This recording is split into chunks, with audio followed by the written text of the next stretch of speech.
Hello and welcome to the very first episode of Post Credit, the podcast for you to go to for all the movie needs you have after the credits roll. We'll provide you every week with news, reviews, predictions, and theories, as well as exclusive movie details you can't find anywhere else. Today's episode will feature plenty of juicy content, as we will discuss and theorize based off the early reactions of Spider-Man Far From Home, as well as give you our full thoughts on the massive, recently released Pixar blockbuster Toy Story 4. I am your host, Preston Moore, and I am joined by my co-host, Raymond Venuya. Raymond, as this is our very first episode, why don't you tell our listeners a little bit about yourself? All right, what's up? Glad to be here. So my name is Raymond. I'm actually a film student from UNLV. Recently graduated. I'm living out here in California, but the end all be all is, man, I love movies. I love watching them. I love making them. Movies are great. Greatest You sound movie like Keanu Reeves in that interview. Have you heard that? I have. That's because it's true, man. I mean, there is nothing greater than watching movies by yourself with people. Whether it's feeling all the feels by yourself or feeling them with your friends, there's nothing just greater than that. So why not talk about it? Absolutely, movie magic. That's what it's all about. For me as well, my name is Preston Moore. I'll introduce myself too. If you know me, you know that I love movies, and if you get me talking about them, I won't stop talking about them. So I'm definitely glad to be doing this project, and I've been wanting to be on a podcast for a long time to do my own thing, and I'm glad to have you with me. Of course, It's man. it'll be a good time. Movies are one of my passions for sure. I've always enjoyed them, even since I was a little kid. It's just there's something special about going to the movies and just kind of experiencing that escapism, where you can go to the movies and it doesn't matter what's going on in your life. You can watch a movie, be enthralled by that movie for 2 hours, hour and a half, 3 hours, whatever. 10 years if you're And Marvel. I just mean, yeah, right, yeah. But it's nice to just put everything aside for a little bit and enjoy a film. So I'm excited to be able to talk about them here. So that being said, I kind of want to talk about what kind of content we'll have. Like I've mentioned, we're going to have news, reviews, predictions, and theories, and exclusive movie details. We're going to be covering pretty much every big movie that releases every week. That's the goal. Hopefully, we'll add some fun stuff here and there. I'm hoping to have some guests on a couple weeks out from now, I assume. Raymond, what about you?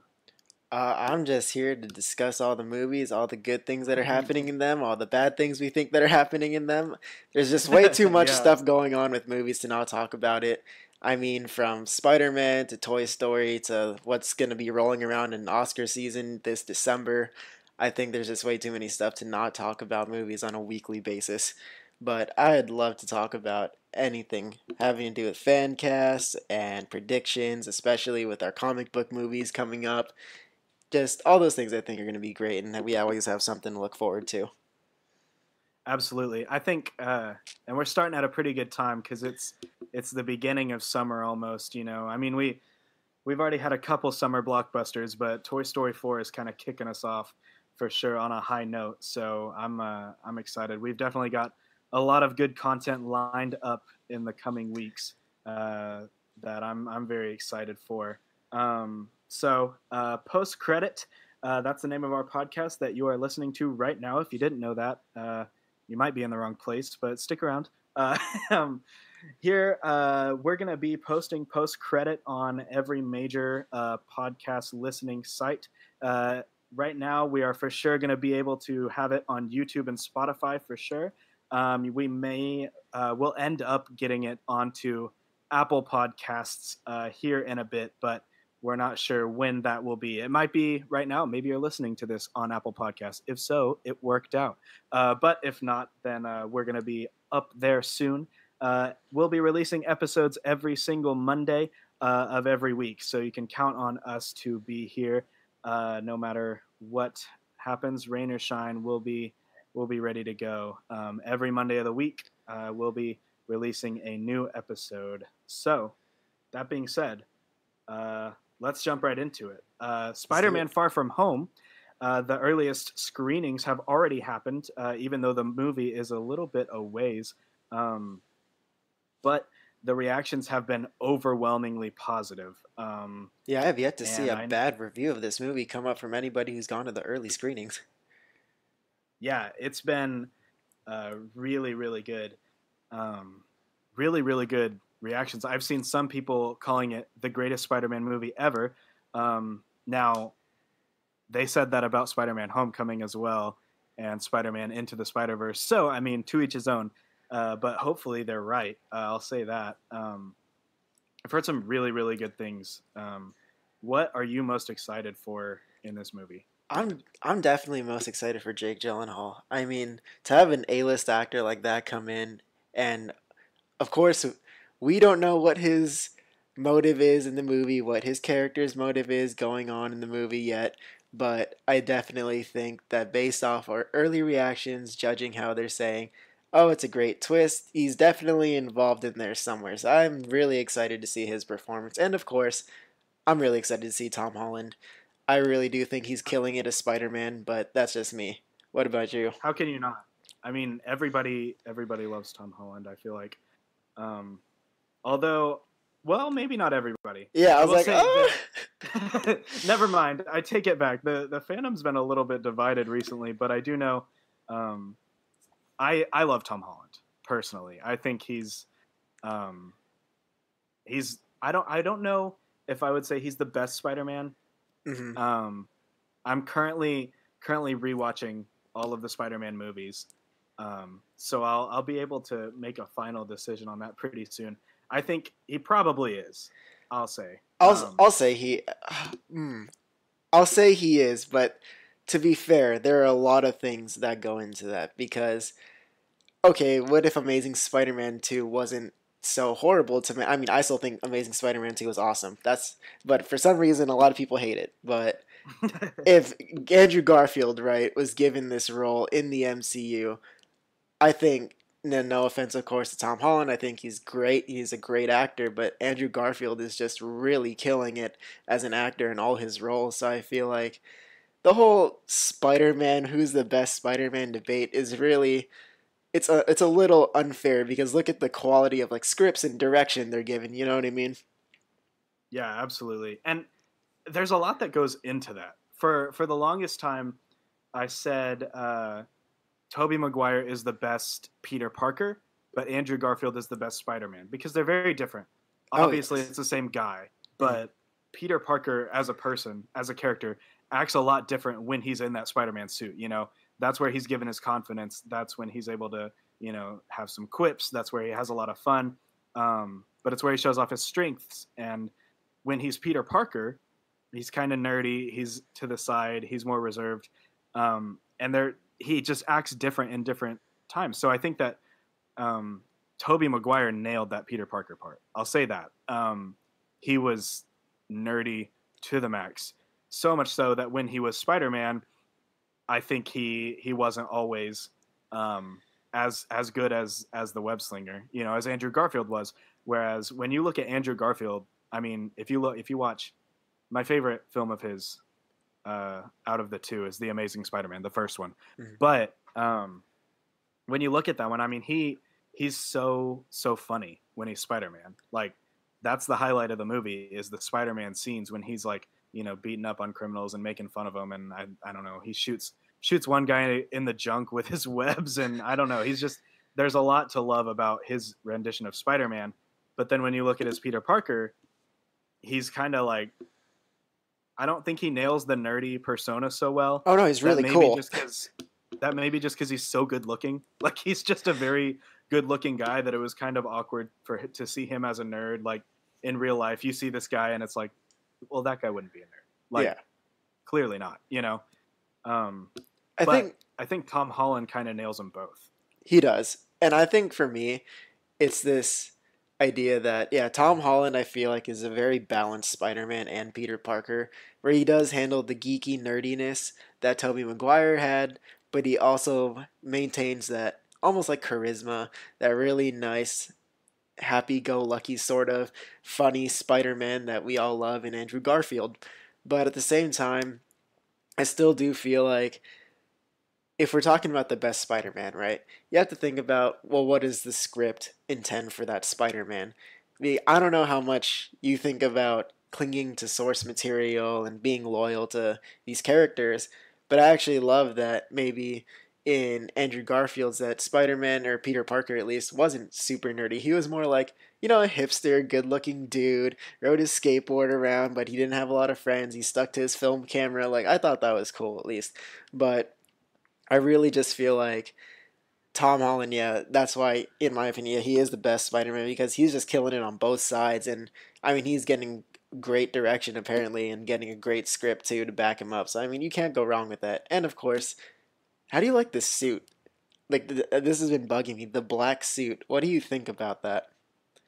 I have been so back and forth on it. Mm-hmm.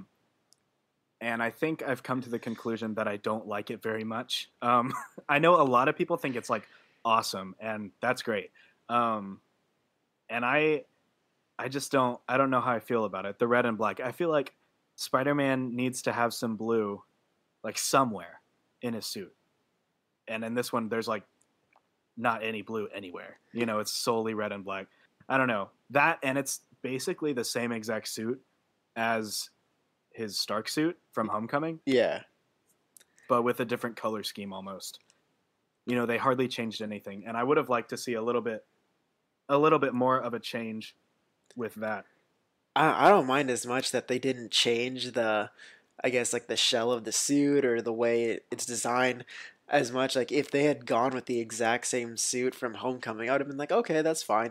We got some continuity going on with the suit, but I actually, yeah, I was back and forth on this one for a while too, just because I've always thought about it like, yeah, they really should add black to the Spider Man suit, make him a little bit more edgy.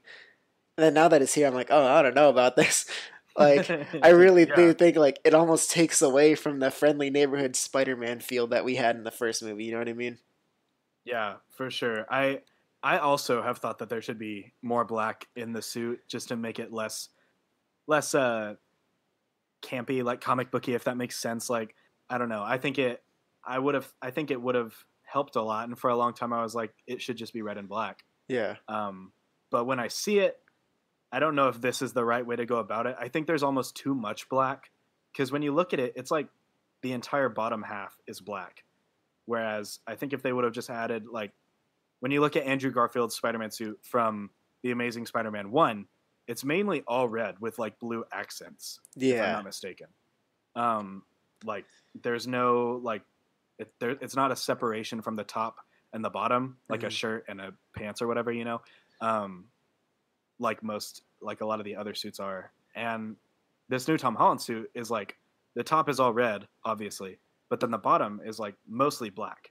And I think it would have looked better if it was like all red, similar to Andrew Garfield's, with like some more black accents, but not an entire section of the suit being black, if that makes sense. No, definitely.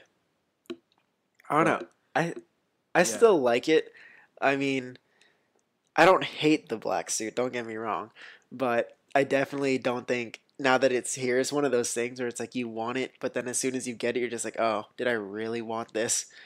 yeah, How? right. You get it, and then you're like, I don't know if this is what I had in mind, but Yeah. I don't. Yeah, like you said, I don't hate it, but I just I think it could be better.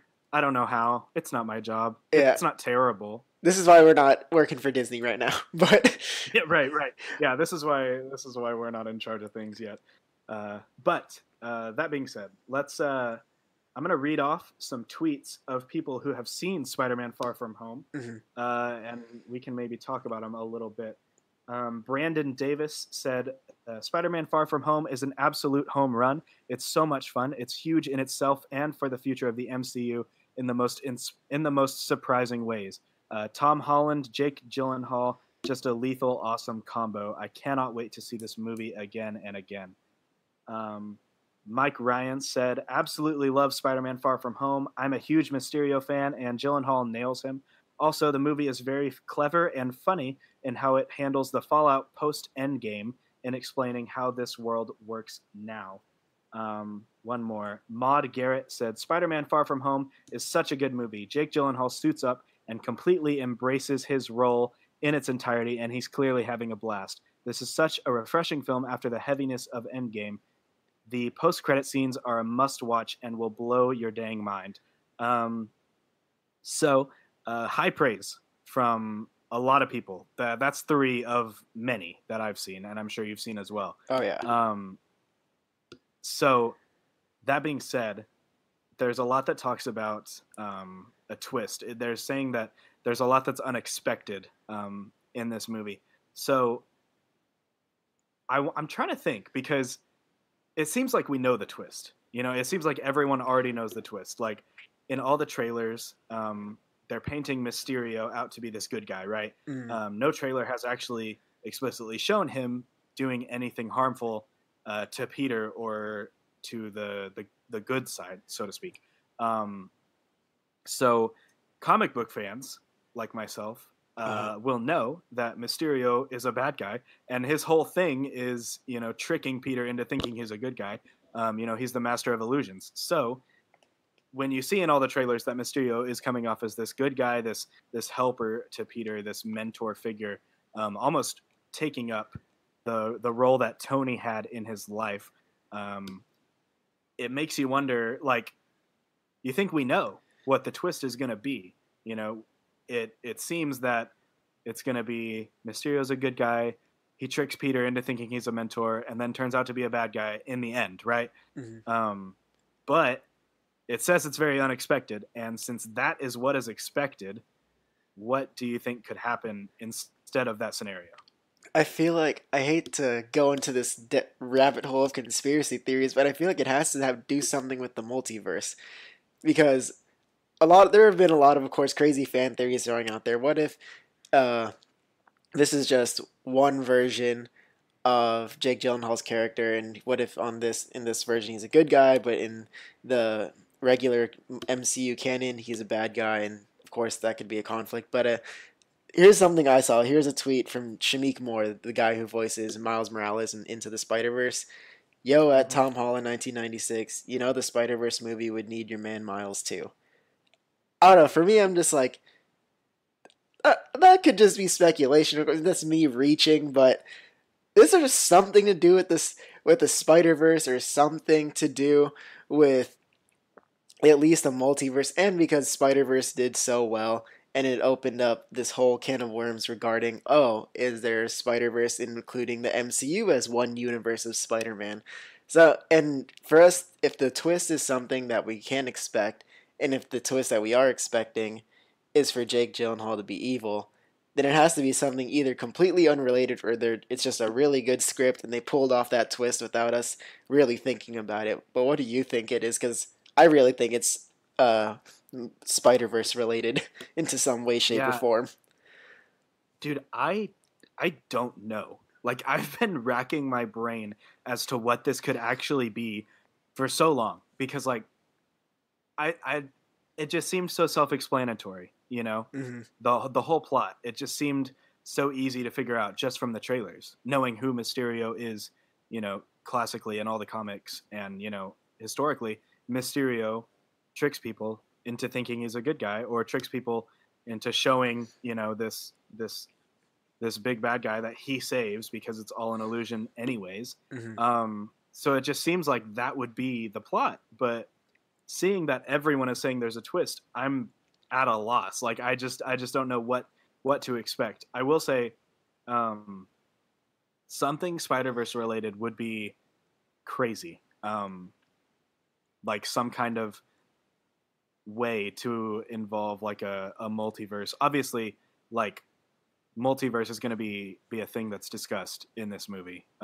We've known that from that clip they released. Yeah, for a little bit, whenever they reveal that Mysterio is supposedly from another Earth.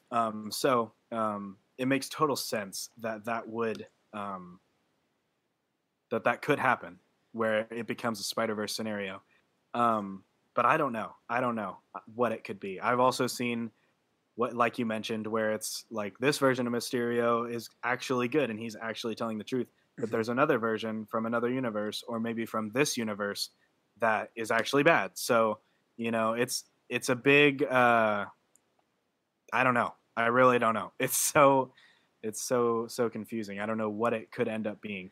I You have seen a lot of people mentioning maybe that there's a cool cameo in this movie, and I've been wondering about this a lot. Do you think that we could get a Tobey Maguire or Andrew Garfield cameo in God, this movie? I really hope so, but I really don't think it could be that far because there's no way that they could have got those two on set, even on separate days, without somebody noticing or somebody spoiling it. Especially with Tom Holland not spoiling it, there is no way that could be possible Yeah, without I don't somebody know. tipping somebody off. I just want it so bad, and I think the entire Spider-Man fandom, Mhm. despite it being so divided currently between the Raimi trilogy big fans and then the MCU fans, and then I mean there's less Amazing Spider-Man fans, but there's some, and We exist. We're I out just here. think right, but I think there's so many um, there's so much division, people arguing who is the best, where I think it would be so awesome to have all three of them on screen, even if it's just like, a lot of people have mentioned um, cast Toby Maguire as Uncle Ben Yeah, see, I'm still because on that ship. That's a good one. yeah, right. I think that would be such a cool tie-in, and I don't think anyone would be upset by that. Like I think that would make people so happy. But even if you have Toby Maguire and Andrew Garfield in the movie and they're not actual characters, Hmm. they don't have to be um, these, they don't even have to have speaking roles. Maybe Spider-Man just saves them and it's the two of them in some way, form, or fashion. That would just be a nice little Easter egg that I think everyone would like. Like it would just be cool to see the three of them together. And I know Andrew loved the character. I mean, he was heartbroken when they didn't make Amazing Spider-Man 3. Um, So were we. So were we. I was pretty sad too, but I'm happy with what we got. Um, and I know Toby. I don't think Toby has any animosity towards the character of the I franchise, mean, he despite how shouldn't. Spider-Man 3 went. I mean, you He got does. I two out haven't of heard three. anything. I mean, and still, people regard Spider-Man 2 as one of the greatest superhero movies of all time. He really shouldn't have any animosity towards that franchise or anything. I mean, to each their own. But I Yeah, I don't. still go ahead. I don't think there's any hangups as to how you could get those guys on set and in the movie other than money. You'd have to pay them because they're both pretty big actors. I mean, Especially Andrew Garfield with the role he's been on oh yeah. in the past couple of years. But I But wouldn't be surprised though because Marvel does have the money to spend on those big name oh, actors. they got that Endgame money. They can afford anything. Oh my. They make so Yes. much money. I wouldn't. I don't want to hear any budget complaints about Marvel for the Exactly. next 5 years with the way they're making money. They're cashing out. So All right, but it's here's a good question though that I've been seeing on Twitter a lot. You know that regularly Mysterio is generally a villain, right? right. Do you think it's a spoiler? And even of course, because it's not even confirmed. Do you think it's a spoiler for people to be calling him a villain on Twitter and all that? What do you think? I think if someone who saw the movie said, "Hey, Mysterio's a villain," I might be a little bit bummed because, Hmm. like, honestly, we don't know because they change things from the movies and the comics a lot. Hmm. So, if someone who had already seen the movie was like, "Mysterio's a villain," now that being said, for anyone listening, I don't think I just spoiled anything. I haven't seen anyone who's seen the movie say outright, "Mysterio's a villain," so Same. I don't know. So we really don't know, but I wouldn't I wouldn't complain about someone who hasn't seen the movie saying Mysterio is a villain because he is all the Yeah. time. Yeah. So that shouldn't be a spoiler at all. I mean, there are fans who haven't touched a comic book ever or even looked into them at all and don't know anything about the history. I'm not a huge comic book reader, but I Hmm. know a lot about them and I know a lot about the characters and what they were like in the books. So I don't think it would be a spoiler to say that Same. unless you've already seen the movie, because Of course, yeah. at the moment, I think just about everybody thinks like, yes, it's probably like he's probably a villain. I could say 99%. I would put money on Mysterio being a villain in this movie because were he not a villain, people would be very upset. Like that would piss a lot of people off, if they changed his character so much to actually make him the hero that the trailers portray him to be. But I think that'd be cool. I think it would be interesting. I don't know if I would like it very much. I know a lot of people wouldn't. I would have to. It depends on how they'd go about it, whether or not I would like it. But it would definitely make a lot of people mad. And despite everyone already thinking we know how the plot goes, I mean, obviously we don't with the way people have been talking about it. But we still don't know. Yeah, it's still not certain that he actually is a villain.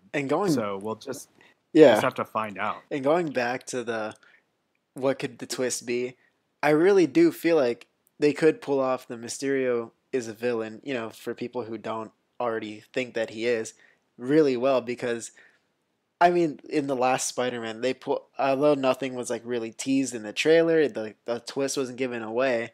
And spoiler alert for anyone who hasn't seen Spider-Man: Homecoming, but that was a long time ago. It's been 3 years. Yeah, you're fine. You really got to watch that, but it's your fault at this point. Exactly, they pulled off that Vulture twist really, really well. When Michael Keaton opens the door, I was like, "Oh my god!" Like, how did I not put two and two together?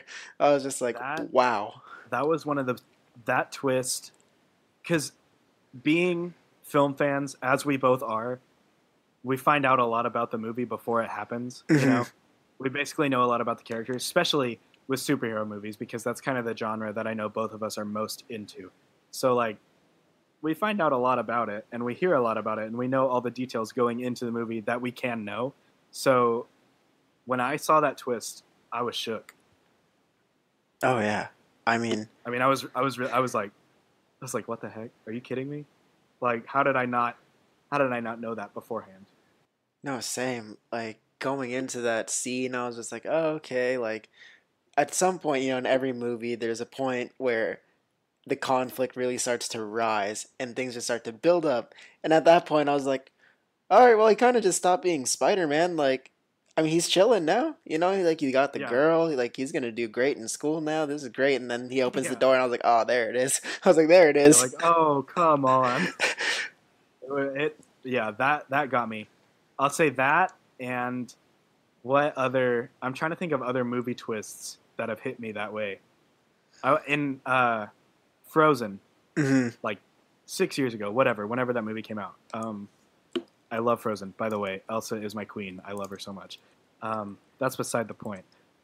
In that movie, whenever it comes out and it shows that like Hans is the bad guy all along, and he like leaves Anna to die. Yeah, that was one of the. That's maybe the only other time that I can think of, other than in Homecoming, when a twist just really got me, and I was like completely unexpecting it. So yeah, for sure. Maybe a twist. I don't know. I can't. Maybe not an evil twist, but there have been a lot of things that just like come up like that at the end, where you're just like, wow. Like I would have never just like figured it out just like that. You know what I mean? And I feel like a lot of films, just do a really good, like, this is my favorite film of all time. Like I said, it's not really a twist, but it's something that gets to me. It's like when it all circles back, like in Interstellar, greatest movie ever. Oh man, yeah, I love that movie. Yeah, at the end when you're like, oh, it was him all along. Like that twist, just like I was like, what? I was like, that's insane. And I don't know. I love it when movies do that though. Yeah, totally. So before we move on to Toy Story, I got one more question about Far From Home. Everyone, and I mean everyone who has seen this movie is talking about the post-credit scene. And we know Marvel's like huge on those, obviously. Of course. Endgame was the first one that didn't have one, rightfully so, as it was a finale, and a great one. But Everyone's talking about this post-credit scene. What do you think it is? All right, I have a couple options. One is it could be the Into the Spider-Verse tease. That's one. The other one could be because remember in Homecoming, some unnamed person had bought out Avengers Tower or Stark Tower. I think it was Avengers Tower still, but Yeah. I definitely feel like that could be the reveal for that. And Mm-hmm. the third one, it could be teasing who our next big bad is. Not, but I know I've heard reports that they're not going to do a giant, overarching big bad for the next decade like they did with Thanos, but there'd be a lot more smaller ones that over the course of like a few movies. So I definitely think we could get another big bad tease, and for that, I'd hope we'd get like maybe Doc Ock or at least Sinister Six kind of thing going. I don't think we're ready for anybody like Galactus yet or something that big. But what do you think? Yeah, I think if you were to do, if in the post-credit scene of this movie, if it was something teasing like a big bad for the MCU, like a Thanos type character, that would be really out of place. Like if Kang the Conqueror just showed up in the post-credit scene of Spider-Man Far From Home, it would just be like, what? That doesn't, no. I feel like whatever it is going to connect to the movie we just watched, right? Yeah. And if Marvel even does a big bad scenario again, the way they did with Thanos, which I assume they will eventually because of the money that they made from this giant culmination between Infinity War and Endgame. Mm-hmm. But I don't think, if you think about it, we didn't have our first Thanos tease until 2012 at the end of the Avengers. And that was 4 years after the beginning of Phase 1. So I doubt we'll hear about anything about another big bad in terms of like for the whole universe to come together the way they did in Endgame and in Infinity War. I don't think we're going to hear anything about that until maybe 2023, 2024. Like it'll be a while, I feel like. However, I do think this post-credit scene, it's got to be the Sinister Six. Like that's all I can think about. And I think Marvel, they already teased at it in the post-credit scene in Homecoming when Scorpion came up to Vulture in prison. Mm-hmm. Yeah, and was like, we got to make a team. Which I don't know how that's going to pan out with Vulture like being like, no, he saved my life, I don't want to, or whatever. But I think that's the only way. And I would love, oh my god, I would love for a Norman Osborn cameo. Even maybe, I think if they revealed that Oscorp is the new, that's where Stark Tower was, like Osborn bought it out to make Oscorp. Like, one, that's brilliant. That's perfect. Like, that would be amazing. But two, I don't even, obviously I would like to see the actor for Norman Osborn in this movie if they were to do that in the post-credit scene. But if they didn't do that, I'd be fine. Like, that'd be hard for that to have been kept under wraps. Like, let's say Matthew McConaughey, a popular fan cast, let's say he gets cast as Norman Osborn. That's hard to keep under wraps until the movie comes out, Yeah. I feel like we would have heard about it if Norman Osborn was cast already for this movie. So I think it's going to be Sinister Six. Maybe they show like Oscorp, like the name Oscorp on the side of the building, and that's how they tease Osborn.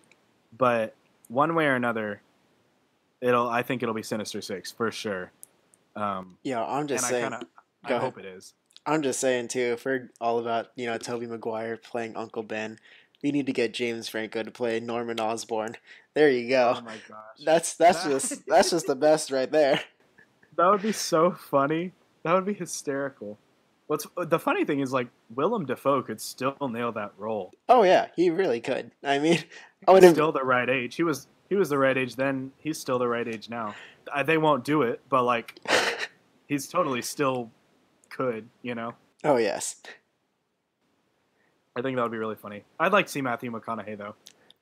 I would. I mean, it's really hard. I mean, they are losing a lot of actors off their payroll. Like Robert Downey Jr. is not going to be in there anymore. Chris Evans is done. Yeah, he's done for the. Yeah, he's done. I'm pretty sure he's completely done. He And said he's done. We'll see, but I think he's done. yeah, so and I think it'd be cheap to be honest if they brought him or Robert Downey Jr. back for cameos and stuff like that. It's like, come on, just let's move on. But I Yeah, love them. for But sure. yeah, it's time for the next generation of Marvel heroes to take over. So I feel like if Absolutely. it's almost like talking about sports, it frees up enough money for them to be able to go get these Yeah, bigger name yeah, actors for these roles. right. And like we said, they literally just made more money than I'll ever make in my entire life, times four, probably, with Endgame. Oh yeah. So they're fine. So they can have somebody. Is there anything else we want to talk about Spider-Man before we segue into Toy Story? Do you have anything else you want to add? Not that I can think of. I mean, I hope All right. Zendaya gets a bigger role this time around because I know Yes. I want to see her kill it. And it looks like she will, based on all the trailers, everything. It seems like there's going to be a lot of romance between Peter and MJ, and that relationship's really going to be more fleshed out. So I'm excited for that, Hmm. for sure. That being said, let's talk about another movie that came out this weekend. Actually, Toy Story 4. Oh man. Oh The man. movie that a lot of people don't think should have existed. Did they? Well, let's say before we get started, spoiler warning for Toy Story 4. If you haven't seen it, the rest of the episode is going to be heavy on spoilers. So go watch Toy Story 4. You won't regret it. And then come back and listen to the last half of our episode. So, a lot of people thought this movie shouldn't exist. I was on Um, that train. I didn't think we needed another Toy Story until I saw it. until you saw it. So, what were your thoughts? Oh man, I was in my feels at the very end. Like the movie, I felt like it was a lot for Woody, what it was for Endgame to Iron Man. It was one of those things where for at least in Toy Story 3 and all of them really it was about Woody and the cast for the most part. Toy Story 2 is debatable, but at least 1 and 3 it was really about them as a family, and Woody and Buzz at least in the first one.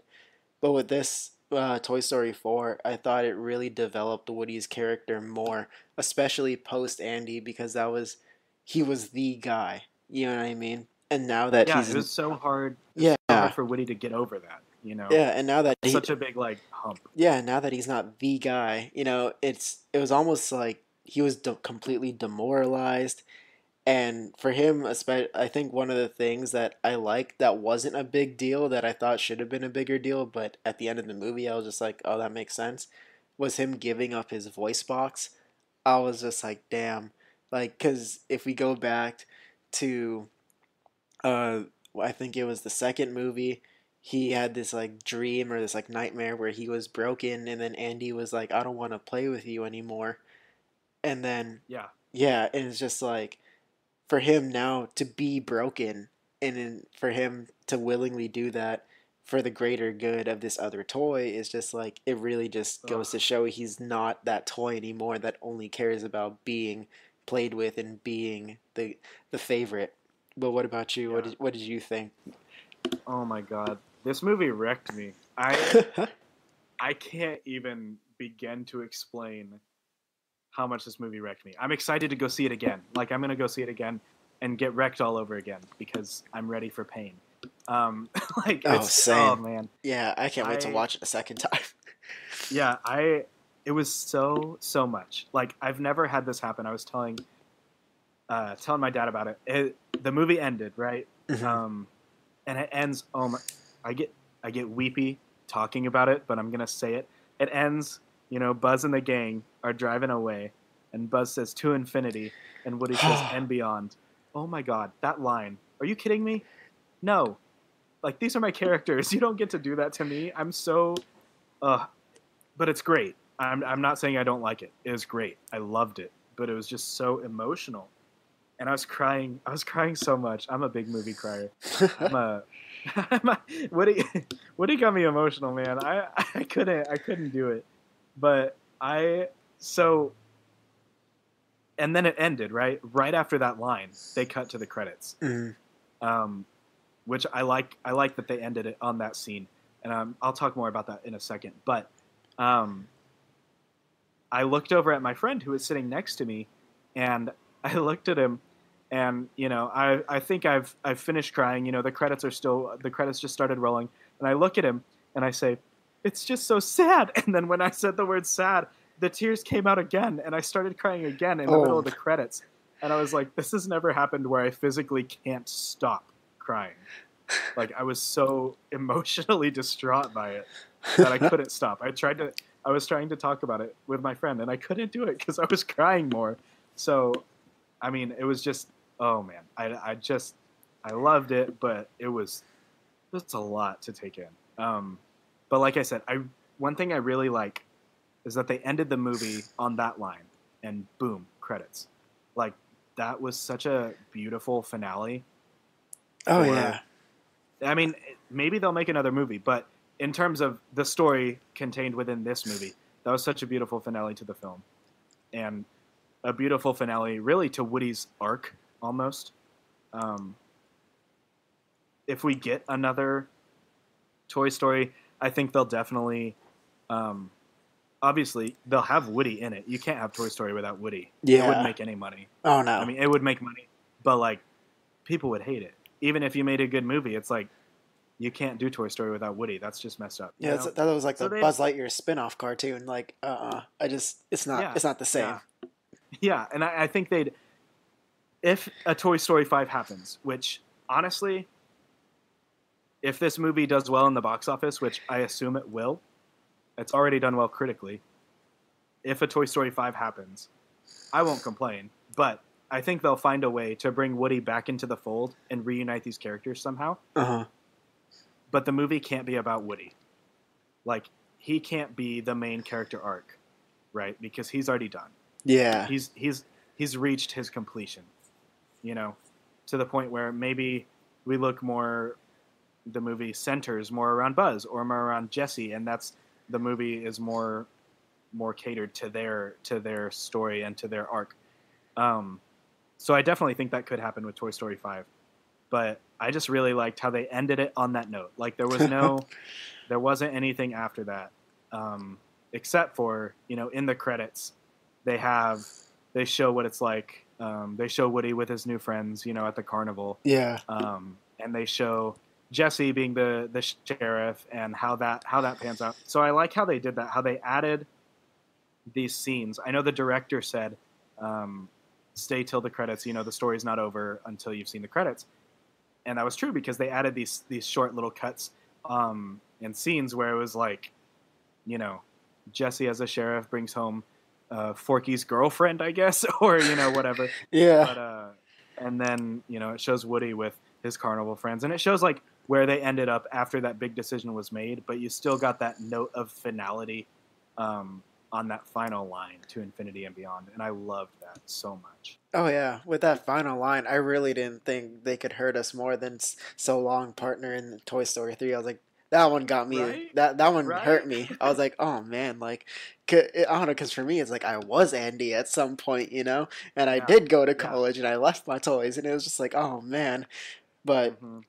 yeah, I really do love that last scene, and I also I don't know if you caught this, but I loved that grape soda pin Easter egg they had in there. What? Where was it? When Bo first meets Woody and she has her sheep, like she's like driving the skunk car, and they're like Yeah. and she's like, oh, this is nice, and it was like a bobby pin, and then she just like puts it in her cart. They saw like a grape soda, like what about it? She's like, and just like throws it away. It was the grape soda? Yeah, it was like a grape soda bottle cap. How did I miss that? I saw that, Oh, and I man. was like, Okay, I even well- heard a kid in my theater like, "Hey!" And I was like, "Oh, I know that." Did you notice the Dynaco reference? I from did. Cars? I did. Okay. Well, that one was a little more obvious. That's the one I was able to catch. But, oh man, I can't believe I didn't notice the grape soda. Oh Dang. yeah, I love it too. How even in animation, dolls are still creepy. Because Oh yeah, that doll they nailed that. yeah, when it turned its head at Woody and Forky, I was like, oh my god, is this a horror movie or is this a kids movie? That's something I love about this franchise. Toy Story 2 doesn't have as much of it, but Toy Story 1 especially in Sid's room, Oh and God. then Toy Story 3 a little bit as well. They have a lot of horror elements, and I love that. Like these movies are all G-rated, but there are horror elements within the movie, and it's so I just love it. I think it's so cool. But talking about Gabby Gabby, like you mentioned her, Oh God. Yeah. I She was creepy. she was creepy. I really liked her motivation. It reminded me a lot of like um, I don't know. She was a redeemable villain almost, like a relatable one. Yeah. Like Malfunction. she was born without an opportunity in the first place at all. And it kind of commented a little bit on like privilege and stuff like that. Those are like big issues. Hmm. Um, but it's interesting that she was a really good villain. Like the fact that she turned out, to be like she just wanted a chance, Yeah. at the end of the day, and that was all she wanted. So I really liked how Woody was selfless and was like, you know what, I don't need my voice box anymore. I grew up with a kid. I raised Andy. I saw that to completion, Hmm. and then I've been with Bonnie for I don't know how long it's been since Toy Story 3, but I like to think it's been a couple of years. I think Bonnie was a little bit older. Yeah. She wasn't a toddler anymore. She was going to kindergarten. Hmm. So she's been with Bonnie for a few years. So I liked how he was able to be like selfless and be like, I don't need this anymore. You need it. Just take it. Give me Forky. I'll get back to my family and we're good. I Yeah. really like that for him.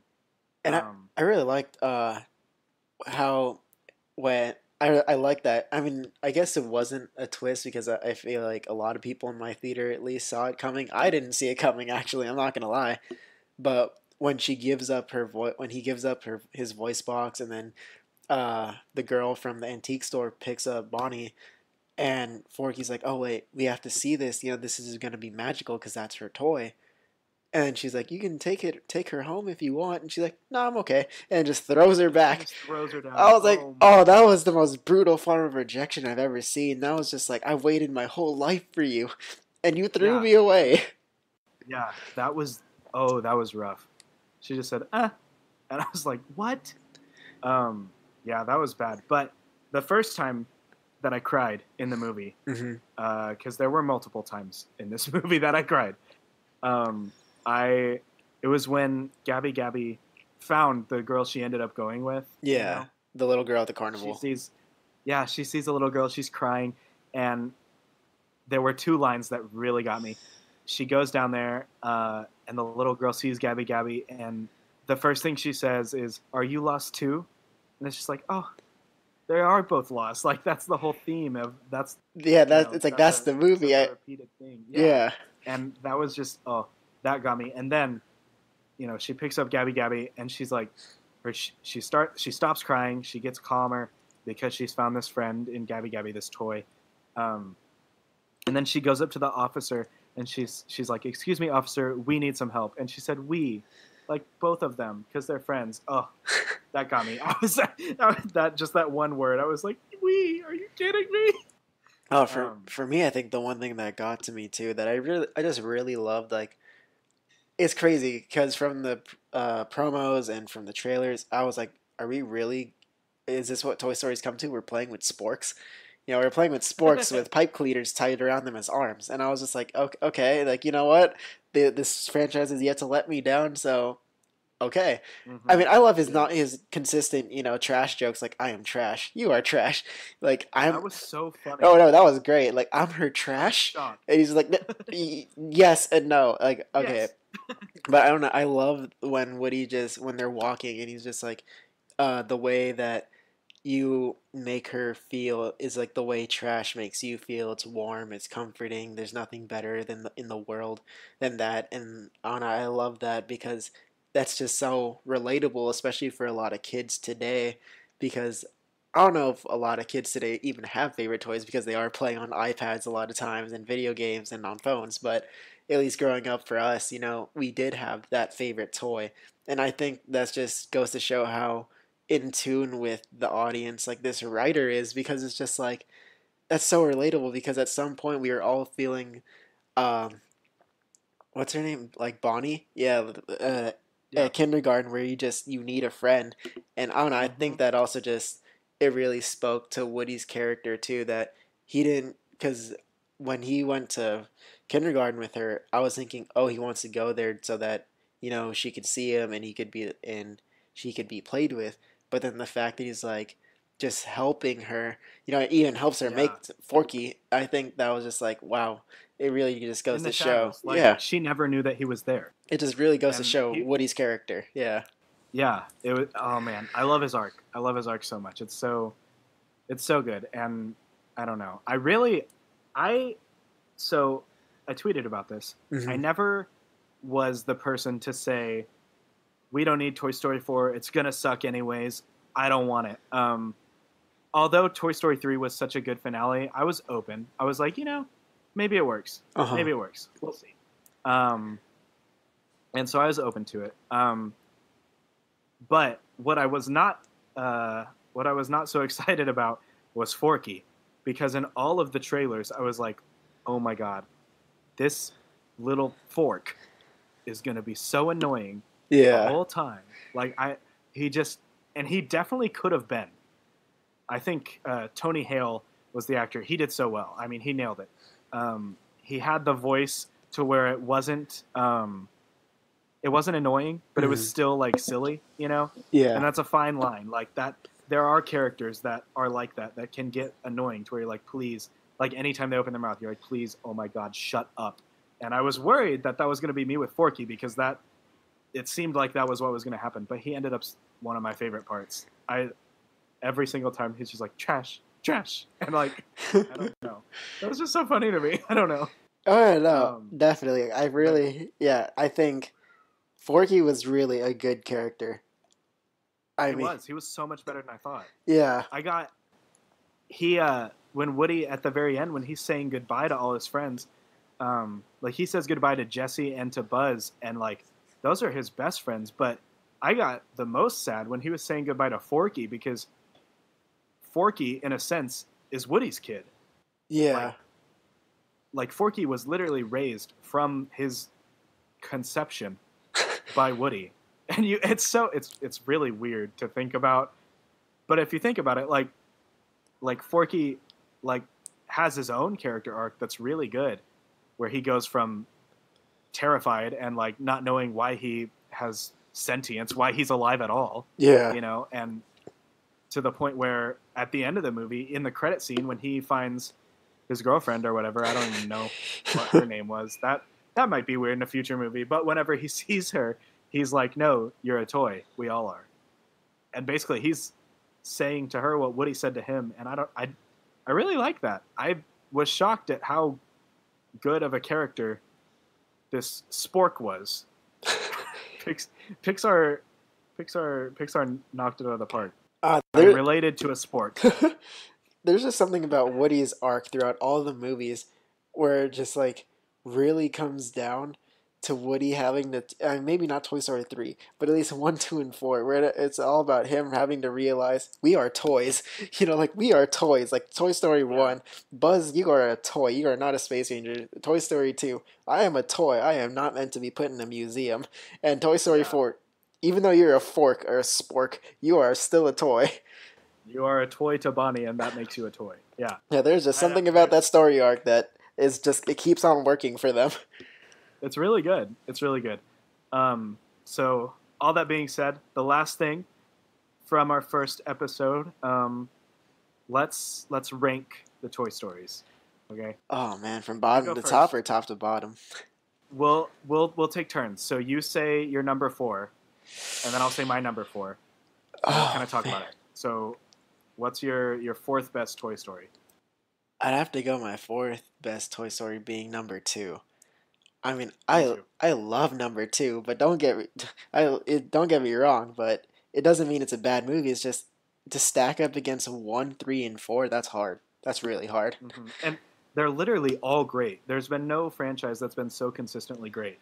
Like Toy Story 2, I'm the same way. That's my number four. Hmm. Um, but that's the one I grew up on. Like I grew up on maybe 4 or 5 movies that I watched all the time. Mm-hmm. Lion King, Little Mermaid was one, and Toy Story 2 was one. And so like I love that movie. I know it better than any of the Toy Stories. But from a filmmaking perspective, it's probably the worst one. Which is crazy to say because it's still great in my eyes, you know? I feel like it's just so hard because like Toy Stories 1, 3, and 4, it's almost like you could really take nothing out of that movie to make it better. Just because it's so tight and there's always something happening, there's always a reason that scene is there. But then with Toy Story 2, there are times where it feels like, damn, this is really dragging along. It's like, and it's just here and there. It's so small. Yeah. Like it's such a small nitpick. And I could get into it more in my thoughts on Toy Story 2, but I won't. But I well, maybe I will a little bit. So, Toy Story 2, I think it's kind of Toy Story 2 reminded me of Game of Thrones season 8. Mm-hmm. That's the weirdest comparison ever. Yeah, I was like, how do those two things relate? Hear me out. I don't know if you watch Game of Thrones. There are moments in Toy Story 2 where characters will do things, and it's like, I don't have a problem with that character making that decision, mm-hmm. but it doesn't feel earned. You know, I'm not going to spoil Game of Thrones since a lot of people are still in the middle of it, and it's a TV show, but a big character makes a big decision, and it kind of shocks you, and it's like, oh, that happened. Why? And when you look at it, had there been more seasons to flesh out that character more and flesh out that motivation, it would have made sense, and it would have been like, okay, yeah, that character can do that, and it makes more sense. If you've seen Game of Thrones, you probably know what I'm talking about. In Toy Story 2, Woody, he flips a switch, and he decides to go to the museum. Yeah. For a little bit of the movie, and it's like, why would you do that? Like, it doesn't... I don't have a problem with Woody making that decision to go to the museum. Uh-huh. You know? I mean, I think he likes the fame. But 1 or 2 more scenes. The movie's really short. It's about an hour and 20 minutes, an hour and 30. Mm-hmm. So I think if you just extend the runtime to an hour 45, then you can give it more scenes and flesh out Woody's character more to where it makes sense for him to want to go to the museum. But it just kind of struck me as like, why are you doing that? Why would you do that? Like, you have all these friends. They've come all this way to rescue you. No, definitely, yeah. So, yeah. That's my... Your Toy fourth. Story 2 is Game of Thrones. Okay. What is your number 3 Toy Story? My number 3 is Toy Story 1. Interesting. And I love that movie. I love it so much. But I don't think it's on the level of greatness that the other two are on. What's yours? It's actually Toy Story 4. Okay.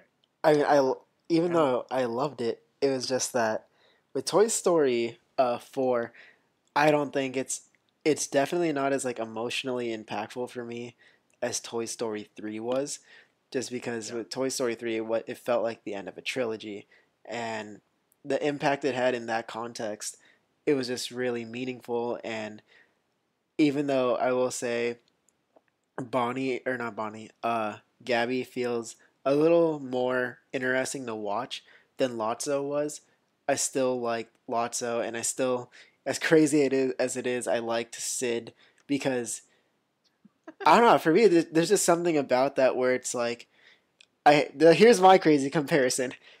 It's Sid in Toy Story 1 reminds me a lot of the Joker in The Dark Knight. Oh my god. Yeah, here's my hot take. It's just because there are just some things that don't need to be explained. The truth is, there are just some crazy kids out there in the world who like to blow things up.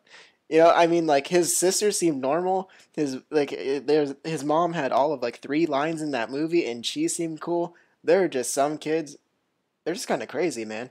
And okay, I felt, no, I hear you. Yeah, and he is the Joker. That's the fact. Yeah, I get it. Some men just want to watch the world burn. Exactly. Some men just want to send cowboys and rocket men up into space and blow them up. I mean, I can't explain it, but he did. Yeah, for sure. So what's your number 2? Number 2 is definitely Toy Story 1, the original. I think... Go ahead. Number 2 is Toy Story 4. I think Toy Story 4 is just I think it hit that level of greatness for me that Toy Story 1 and 2 were both so close, Yeah. but didn't hit for me. Yeah. I still think they're great. I just don't think they're like legendary. I don't know. They're all so good, but yeah. So, That leaves and we us... both agree that Toy Story 3 is the best Toy Story still. Oh, yes. I mean, I that don't know. Go ahead. That might be the best Disney film. I don't want to say that it is the best Disney film because I would have to put a lot more thought into that. But it's definitely the best Toy Story. It might be the best Pixar.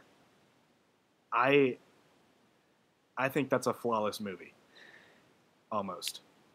Oh man, like for me, it's one of those things where it's just like, because my unpopular opinion on what the best Disney movie is, we can say that for another podcast. But yeah, Toy Story 3 is definitely the best out of the Toy Stories. I just feel like it's definitely a lot more tight knit and a lot more concise than all the other movies. So it's like, as soon as you see Andy, like that first scene where they're playing, and I was like, oh my god, Buzz has like, he's flying, and we're on actual trains, and then like Andy grows up, it really I just, love that sequence. it just hits the ground running. Yeah, like, absolutely. yeah, like, no, we're gonna go here, we're gonna stay here, and we're gonna be in this daycare because we want to be played with, which is crazy too now, because now it's like that really relates to Toy Story 4. It's like we just want to be played with. That's like the end all be all for them. But and with Toy Story 3, yeah, I just feel like Lotso's character too and all those things put together were really just, it's really hard to top that. Yeah. It's hard to find a flaw. I haven't found a flaw in Toy Story 3 that I can think of. It's all really solid. So yeah, that's pretty good. I'm glad we can agree on that. On Toy Story 3 being the best. And that's one of those movies too where people are like, "Do we really need a Toy Story 3?"